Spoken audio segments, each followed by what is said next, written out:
আকাশ ভেঙে বৃষ্টি নামছিল রবিনা স্টেডিয়ামে, কিন্তু সেই বৃষ্টির শব্দের চেয়েও জোরালো ছিল ইরানের নারী ফুটবলারদের কণ্ঠস্বর।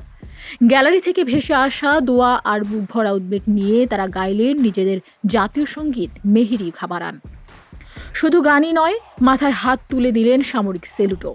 দক্ষিণ কোরিয়ার বিপক্ষে প্রথম ম্যাচে যারা নীরব থেকে প্রতিবাদ জানিয়েছিলেন, অস্ট্রেলিয়ার বিপক্ষে তাদের এই অবস্থান বদলে যাওয়া যেন এক গভীর বার্তার ইঙ্গিত।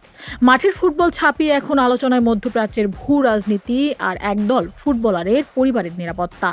ইরান ও ইসরায়েলের মধ্যে চলমান যুদ্ধাবস্থা এবং যুক্তরাষ্ট্রের সঙ্গে উত্তপ্ত সম্পর্কের প্রভাব সরাসরি পড়েছে এই নারী ফুটবলারদের ওপর। কোচ মার্জিয়ে জাফরি এবং আবেগঘন সংবাদ সম্মেলনে জানিয়েছেন, দেশে থাকা পরিবারগুলোর সঙ্গে যোগাযোগ করা প্রায় অসম্ভব হয়ে পড়েছে। ইন্টারনেট বিভ্রাট আর যুদ্ধের ডামাডোলে প্রতিটা মুহূর্ত কাটছে চরম উৎকণ্ঠায়।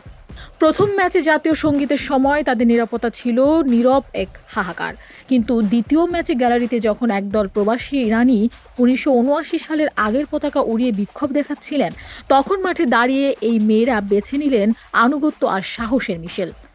অস্ট্রেলিয়ার বিপক্ষে 4-0 ব্যবধানে হার ইরানের জন্য বড় এক ধাক্কা, কিন্তু এই হারের চেয়েও বড় হয়ে দাঁড়িয়েছে মাঠের বাইরের মানসিক চাপ।